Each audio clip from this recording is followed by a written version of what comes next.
D'accord? Donc, à l'Assemblée nationale également, il y a ce qu'on appelle l'interprétation simultanée.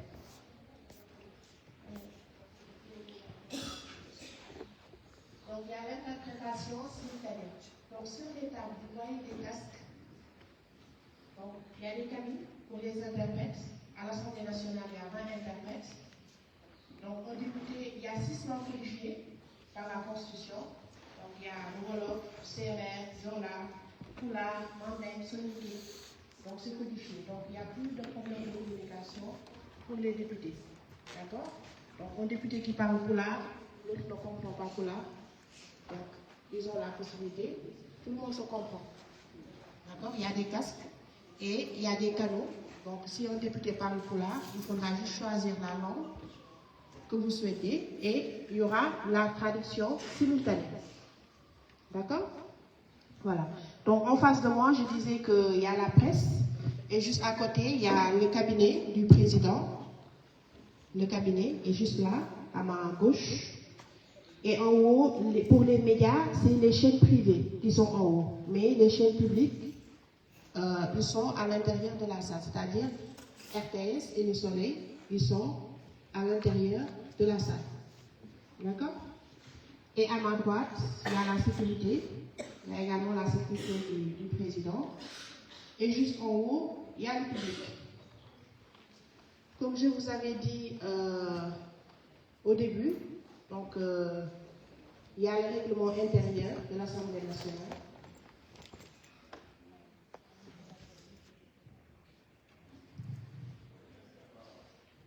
On a une surprise. On a une surprise. Quelle surprise?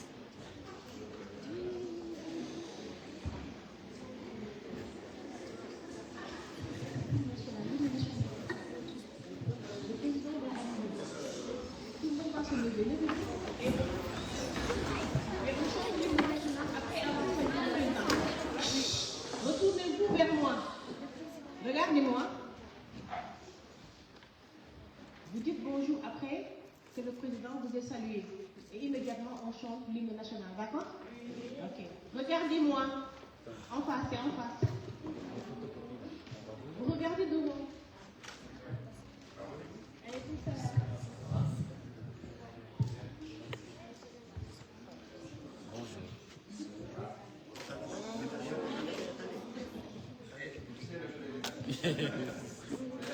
Vous avez piqué votre place. Ça va? Ça c'est là. Oui.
Le président, le président El Malik Ndiaye, hein?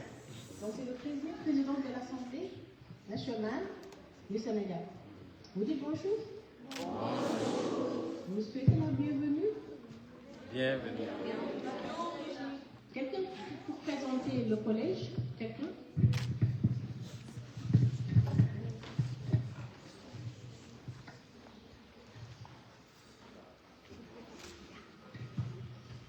Bonjour, mon président, tout mon respect et merci pour cette très belle surprise.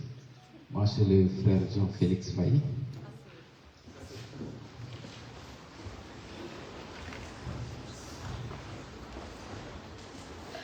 Alors, nous sommes le collège Sacré-Cœur de Ziguinchor, géré par les frères du Sacré-Cœur depuis 1960. Comme Sacré-Cœur ici à Dakar, il y en a à Ziguinchor aussi. Alors, nous sommes venus avec 147 élèves. Ces élèves, nous sommes venus en caravane de l'excellence. Et il y a un critère de choix pour participer à la caravane. Le premier critère, c'est le comportement. Deuxième critère, c'est le travail. Alors, pour la moyenne, par exemple, en 6e, 5e, nous avons pris les élèves qui ont une moyenne supérieure ou égale à 16. Donc, il y en a qui ont 16, 17 et 18 de moyenne en 5e. En 3e, il faut avoir une moyenne supérieure ou égale à 15. Il y en a 15, 16 jusqu'à 18 même de moyenne en 3e. Et nous sommes venus avec 20 encadreurs, 147 élèves, ce qui fait 167. Nous sommes venus hier et nous serons là jusqu'au 7. Nous retournons le 7 avril, le lundi prochain, et nous logeons juste ici, au collège de la cathédrale. Et c'est notre première sortie. On visite d'abord l'Assemblée. Tout à l'heure, nous irons à Gorée, passer la journée. Demain, nous irons au monument de la Renaissance. Après-demain, nous visiterons le musée de la civilisation. On aurait bien aimé passer par le palais. Mais bon, on n'a pas eu les moyens nécessaires ou bien les formalités qu'on devait faire pour faire un tour. Mais c'est notre souhait, on passe devant. Mais si vous pouvez nous aider à possibiliter de semer le chemin pour ne serait-ce qu'entrer dans le palais.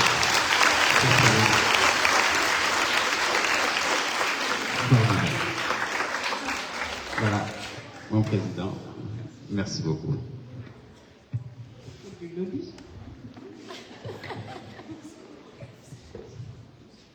Kasumay yaakaar naa du ba ci sori nag parce que Ousmane jàngalu ma maa ngi leen di nuyu bu baax di leen ziar. Merci beaucoup chers frères. Merci pour cette belle initiative, mais surtout pour les critères de sélection qui va motiver en tout cas les élèves à redoubler d'efforts pour viser l'excellence, mais aussi pour avoir le meilleur comportement possible en classe, dans la société de façon globale, à la maison. Je suis ravi d'être là parce que c'est Ziguinchor. Peut-être on me dira que parce que c'est le Premier ministre, mais parce que Ziguinchor symbolise le vivre ensemble, la diversité, l'inclusion, le brassage ethnique, la tolérance. Et je pense que j'ai appris un peu de l'histoire de Arfan Bessir Sonko, qui est le grand-père de notre cher Premier ministre Ousmane Sonko, qui a presque donné tous ses enfants en mariage à des ethnies différentes. C'était pour assurer le brassage ethnique, c'était pour assurer la stabilité, c'était pour montrer que le Sénégal est un et indivisible. Et ça, c'est extrêmement important. Et quand on regarde aujourd'hui les élèves ici présents, on peut noter la diversité dans la religion, la diversité dans l'appartenance ethnique, entre autres. On voit des élèves avec le croix, des élèves avec le foulard, entre autres. C'est ça le Sénégal. N'acceptons pas les démons de la division. Nous sommes un et indivisibles. Dans toutes nos familles, il y a des musulmans, il y a des chrétiens, mais il y a des païens, entre autres. L'Assemblée nationale reflète cela aussi. Nous avons toute obédience religieuse, confrérique, ethnique entre autres, mais l'inclusion aussi, nous avons des personnes à mobilité réduite, des malvoyants entre autres. C'est ça le Sénégal que nous aimons, c'est ça le Sénégal que nous aimons voir. L'Assemblée, c'est pour vous, c'est pour le peuple. Et je le disais dernièrement quand je recevais les élèves du collège Baobab de Guédiouaï, nous travaillons sur un projet. Et le projet, c'est une chaîne parlementaire. Et la chaîne parlementaire va promouvoir l'éducation citoyenne. Et parmi, en tout cas, les émissions, dans la grille du programme, vous aurez ce qu'on appellera le Parlement des jeunes. Et ça va être une compétition entre vous, nos jeunes frères, nos enfants, nos sœurs, qui vont venir ici avec les mêmes critères de sélection pour, en tout cas, défendre le terroir. Donc, chers jeunes,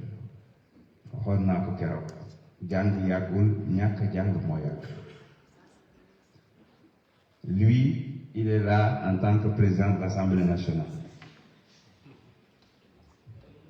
Mais peut-être, certainement, dans 15 ans, 20 ans, il peut bien être ici en tant que président de l'Assemblée nationale. Parce que je sais que c'est un brillant élève et il a été sélectionné sur la base des critères que vous venez de définir. Et ça, c'est extrêmement important. Je vous souhaite en tout cas une très belle visite, une très belle expérience. En ce qui concerne le palais de votre roi sérère, Bassirou Diomaye Diakhar Faye, je sais qu'ils sont très occupés par les préparatifs de la fête de l'indépendance. Certainement, c'est ce qui explique en tout cas l'agenda qui est trop chargé. Mais nous essayerons, en tout cas, de relancer ces services pour pouvoir permettre à ces élèves de serrer la main du président et de découvrir le palais du peuple. Je voudrais vous, en tout cas, souhaiter une très belle visite à Dakar et souhaiter toujours la bienvenue ici à l'Assemblée nationale. Je vous remercie. Salam alaikum wa rahmatullah.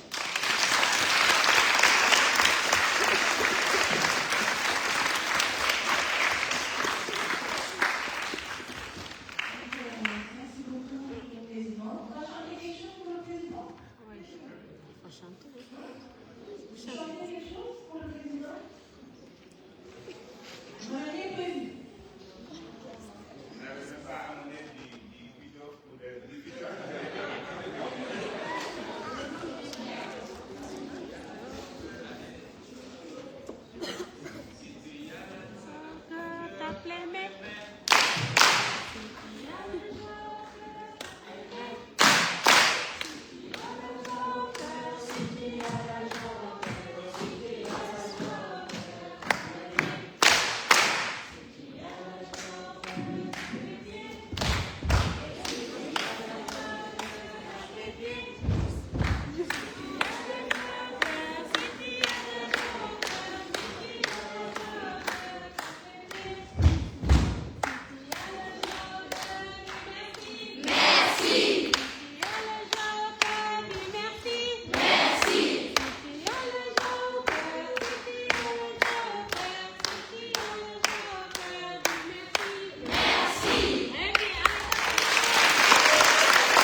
Validé.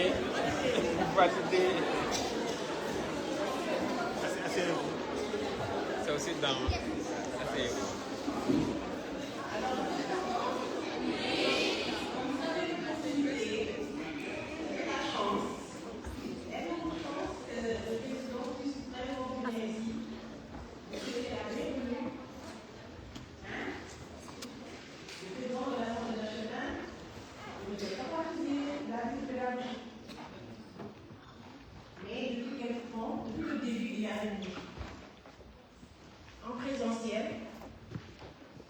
c'est-à-dire physiquement, il peut être là, mais aussi il peut être là à travers ses collaborateurs, qui ne ménagent aucun effort pour donner une visibilité à tout le travail, à tout ce qu'on fait dans la salle.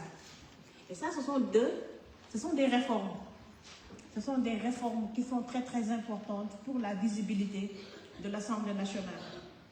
Parce que les visites pédagogiques, c'est pour la visibilité de l'Assemblée nationale. Tout le monde n'a pas l'opportunité de venir visiter l'Assemblée nationale.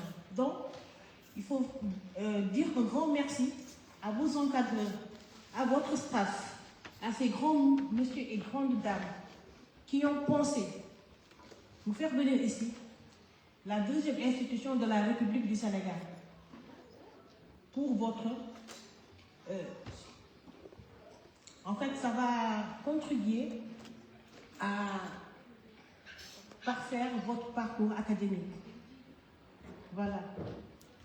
Donc, c'est de très belles initiatives qu'il faut saluer.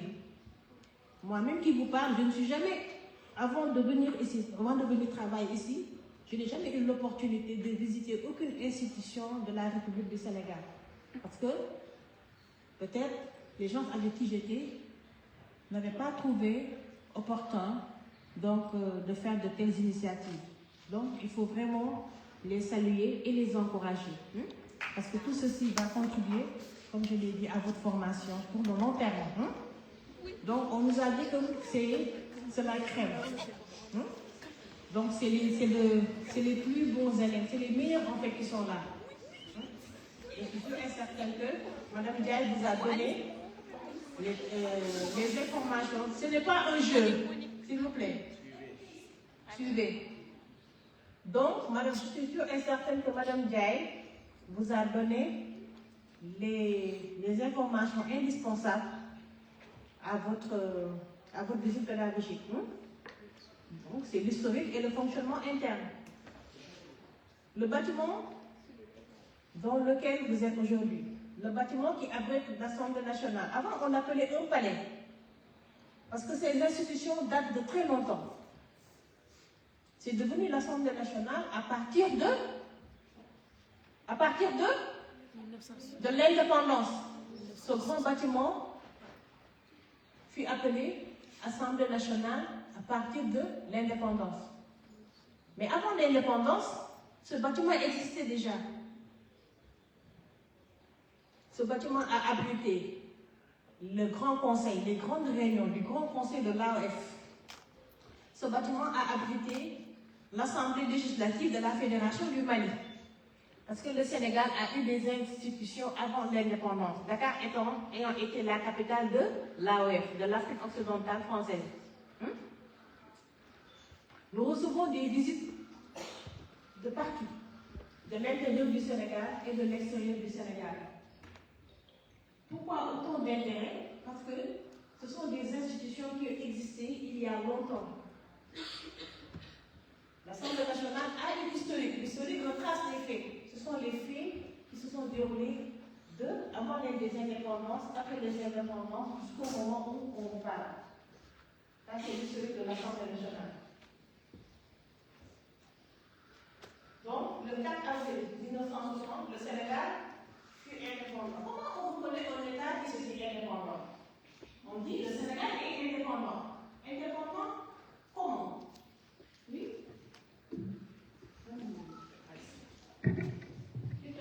Indépendant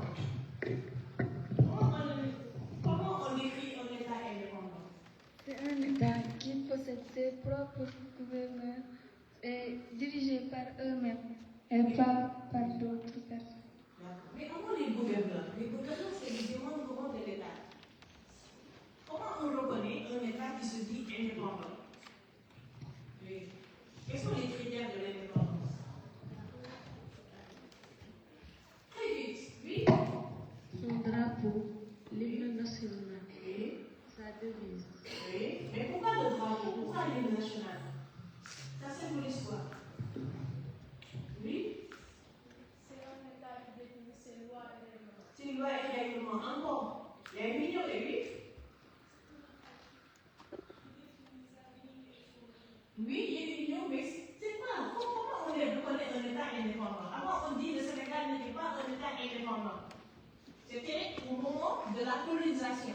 C'est-à-dire, les Français étaient là, avec leurs propres institutions.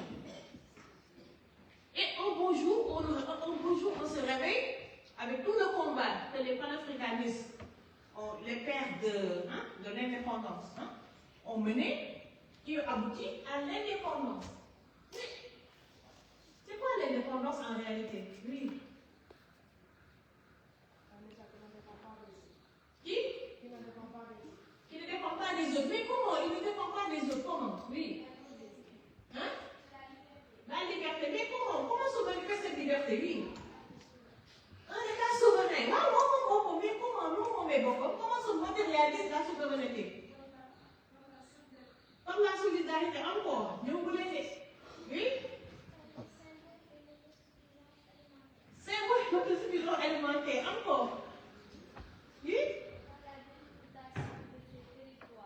Par la délimitation de ces territoires. Mais comment? Comment se matérialise? Oui. Par la population. Par la population. Mais encore. Un État qui se dit indépendant, on vous connaît cet État à travers, oui, la paix, oui, oui, à travers son propre gouvernement.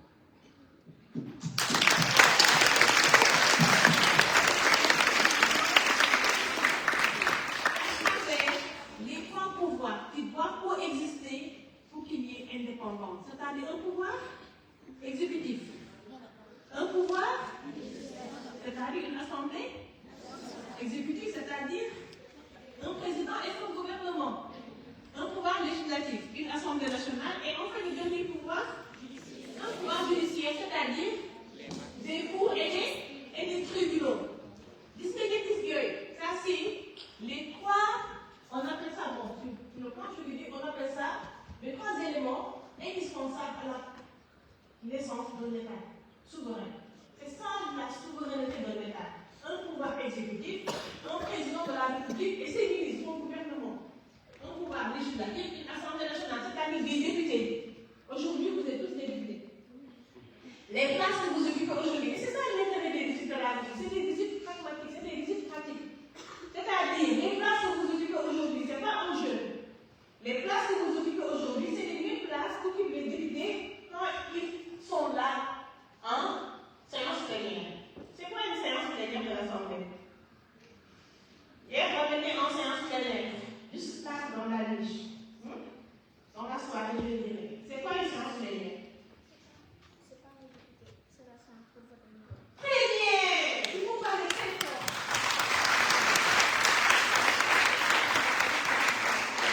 Une séance plénière, c'est une séance pendant laquelle les députés votent des lois. Pourquoi on dit plénière? Parce que c'est public. C'est des séances qui sont publiques. C'est-à-dire, dans cette salle, on autorise le public, comme l'a dit Mme Gaëlle tout à l'heure, les chaînes de télévision, la chaîne publique, les chaînes privées, et ensuite les journalistes publics et de la presse publique et des presses privées. Donc, les séances plénières, ce sont des séances qui sont publiques. Et dans ces séances plénières, que l'on vote la loi. Et ceux qui votent des lois, ce sont des députés. Donc, aujourd'hui, vous êtes assis sur les mêmes places, qu'occupent les députés. Vous êtes tous des députés. Moi-même qui travaille ici à l'Assemblée nationale, je ne me suis jamais permise de m'asseoir sur ces places-là. C'est interdit. C'est interdit. Bon écoute, député, aujourd'hui, vous avez l'opportunité, comme je l'ai dit, d'être les propres acteurs, d'être vous-même des députés. C'est une salle très solennelle. Cette salle, elle est très solennelle. C'est une institution. Ce n'est pas une maison. C'est une institution. Donc, cette salle obéit à des règles qui sont très strictes. Déjà, vous êtes entré de l'autre côté. Donc, les deux portes, à droite, extrême gauche, c'est les mêmes portes qu'occupent les députés quand ils entrent dans cette salle. On n'entre pas n'importe où, comment, ou bien n'importe où. Ces deux portes, extrême droite, extrême gauche, sont uniquement réservées aux députés. Vous n'êtes que le député d'Ofadiak. Le gouvernement, c'est eux. Qui est là aujourd'hui? C'est qui? Le ministre. Le ministre. Le ministre de la Femme, on va dire. C'est une femme. Donc le ministre de la Femme aujourd'hui est là. Mais à côté du ministre, il y a un deuxième ministre qui est toujours homme, qui est un homme. C'est qui? Oui, on l'appelle comment? Ministre du Travail, de l'Emploi et des relations avec les institutions. Nous, ce qui nous intéresse, ce sont les relations avec les institutions, c'est-à-dire le lien entre l'Assemblée et le gouvernement. C'est ce ministre-là qui est le lien entre les deux institutions, que sont l'Assemblée nationale et l'exécutif, le gouvernement. Et derrière, nous avons les experts du ministère. Le ministre, il est toujours accompagné par ses proches collaborateurs. Ils sont là, les deux ministres. Parce qu'on leur pose beaucoup de questions.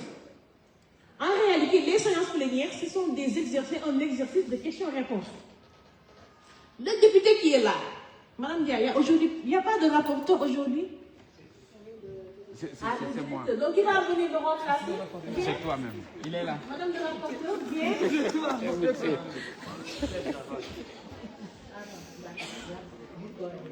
Donc on va être très vite. Voici le rapporteur. De là, oui, donc le rapporteur est là. Il lit son rapport. Le rapporteur, c'est un député. Il lit son rapport. C'est-à-dire le rapport de la commission. Mais ça, on ne passe pas à la tête. Par exemple, hier, il y a le rapporteur qui était là, si vous avez suivi la séance. Parce que les séances, c'est en direct, bien en différé, dans les chaînes de télévision, la chaîne publique et les chaînes privées. Le rapporteur, il vient ici, et il dit son rapport, il vient, et il dit un rapport. C'est-à-dire, les travaux qui étaient faits au niveau de la commission compétente. Nous avons 14 commissions. Si c'est le ministère de la Femme, il y a la commission de la santé qui va accueillir le ministre. Ministre de l'Union européenne de vie. Non. Quand le ministre vient avec un document qu'on appelle un projet de loi, c'est-à-dire c'est un document qui a été matérialisé, qui a été pensé, avec différents points, avec différents axes. Mais ce n'est pas encore une loi qui vient avec un document qu'on appelle projet. Il y a une commission, des commissions qu'on nombre de 14. La commission qui va accueillir le ministre de la Famille, c'est la commission santé. Santé. Cette commission-là, il y a, pour chaque commission, il y a un bureau. Chaque commission a un bureau, un président, deux vice-présidents et un secrétaire. Et c'est cette commission-là qui va accueillir Madame le ministre avec les députés qui sont membres de cette commission-là. Donc, quand le ministre vient ici avec son projet, il y a des travaux de fond, c'est-à-dire la commission qui est compétente, qui va l'accueillir. Mais ça, on ne montre pas ça à la télé. C'est là où se déroule véritablement le travail des députés. C'est un travail de fond, c'est-à-dire qu'on va décortiquer tout le projet de loi. Mais là-bas, il n'y a pas les journalistes, il n'y a pas la presse écrite, il n'y a pas les chaînes de télévision. Mais à l'issue de ces travaux-là, il y a un rapport qui va être fait par le rapporteur qui a été choisi dans cette commission-là. Donc, le jour de la séance plénière, c'est ce rapport qui est fidèle à tout ce qui a été fait en commission. C'est ce rapport-là qu'on va lire ici ensemble devant tout le peuple sénégalais. Quand il vient ici, c'est pour parler au peuple. Ce n'est pas pour parler entre eux. Quand il vient ici dans cette salle, c'est pour le peuple. Ils ont travaillé entre eux d'abord, et après ils donnent une visibilité au travail que le peuple leur a confié. Quand il vient ici, donc, il n'y a pas seulement les membres de la commission. Tous les députés, les 160 députés, ils doivent être présents. S'ils ne sont pas là, ils doivent fournir une explication pour leur absence. Mais, en réalité, tous les députés doivent être là. Le gouvernement doit être là. Et les gens qui doivent être là aussi, ils sont présents. Donc, toute la salle est déjà en action.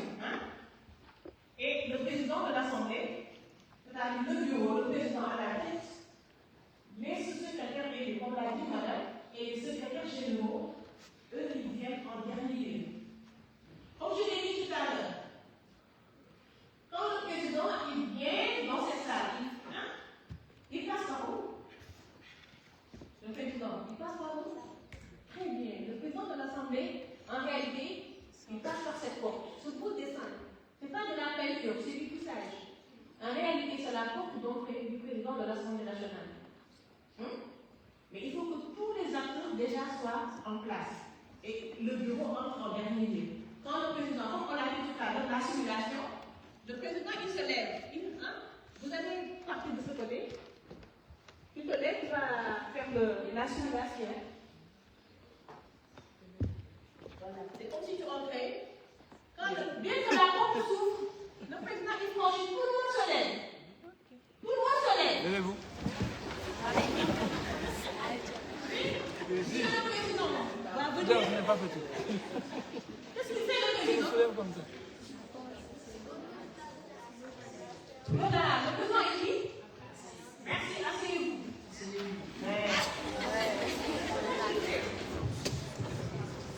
Et il commence à dire bonjour. Voilà, bonjour. Bonjour, mesdames et messieurs. La séance est ouverte. Très bien, la séance est ouverte.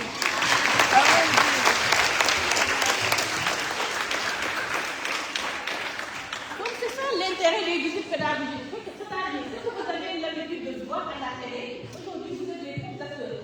Le gouvernement est là, les ministres sont là, les collaborateurs des ministres sont là, les secrétaires élus sont là, le président est là, les députés sont là, le rapporteur. Et le président va dire, monsieur le rapporteur, veuillez lire le rapport. Monsieur le rapporteur, veuillez lire le rapport. Oui, ça c'est pas. Madame le rapporteur, et le rapporteur doit indiquer sa place avec un rapport. Avec un rapport, c'est-à-dire les travaux qu'on a fait au niveau de la commission compétente, commission santé. Et madame le rapporteur va donner ici, tu lis juste quelques respect, on me dit que vous allez partir à côté, tu lis juste quelque chose ici. Lis juste quelque chose. Dis quelque chose.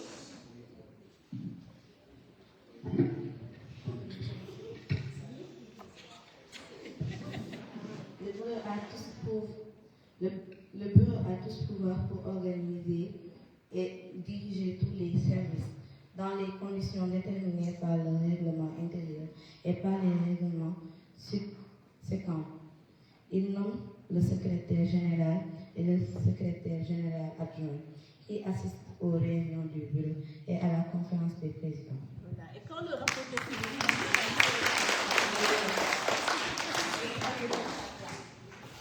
immédiatement, le président va dire, monsieur le ministre, avez-vous des observations à faire sur le rapport? Monsieur le ministre. Monsieur le ministre. Madame le ministre. Avez-vous des observations à faire sur le rapport?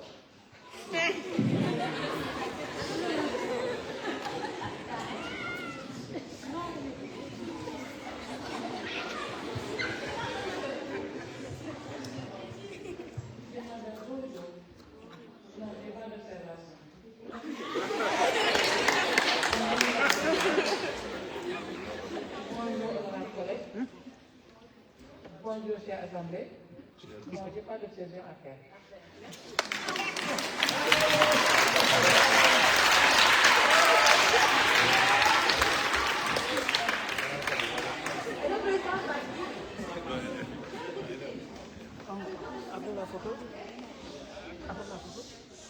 Chers députés, avez-vous des observations à faire sur le rapport? Chers collègues, avez-vous des observations à faire sur le rapport? Non. Mais quand le président dit, chers collègues, avez-vous des observations à faire sur le rapport? Les députés ne disent pas oui, non, non. C'est une institution. Ce n'est pas un jeu ce que je fais là. C'est la simulation d'une séance plénière. Immédiatement, les députés qui doivent faire des observations, ils vont plus lever la main. Ça, c'est dépassé maintenant. Avec le président Malick Ndiaye, la digitalisation est devenue effective. C'est-à-dire, on est en plein dans la procédure avec la digitalisation, la procédure législative. Maintenant, tout est digitalisé. C'est-à-dire, les gens qui vont demander la parole, ils vont insérer des cartes des cartes numérisées, c'est des cartes individualisées. Chaque député a sa carte en son nom. Et, comment ça s'appelle? Les appareils qui sont devant vous. Ouais, les appareils c'est comme une radio. Les appareils qui sont là en noir, devant vous. En fait, c'est des petites box. C'est pour insérer les cartes. C'est pour demander la parole. Maintenant, le vote à main levée. Ce n'est pas supprimé, mais c'est remplacé par le vote électronique. Maintenant, on est dans le vote électronique avec la digitalisation de la procédure législative. On est en train de digitaliser, donc au fur et à mesure, donc maintenant le vote électronique est devenu effectif. Hein? Les députés, ils ne votent plus à main levée. C'est très rare qu'on leur demande de voter à main levée. Mais comme c'est électronique, parfois, ça peut bugger, ça peut tomber en panne, ça peut ne pas marcher. Et là, on a recours au vote à main levée. C'est pourquoi ce n'est pas supprimé.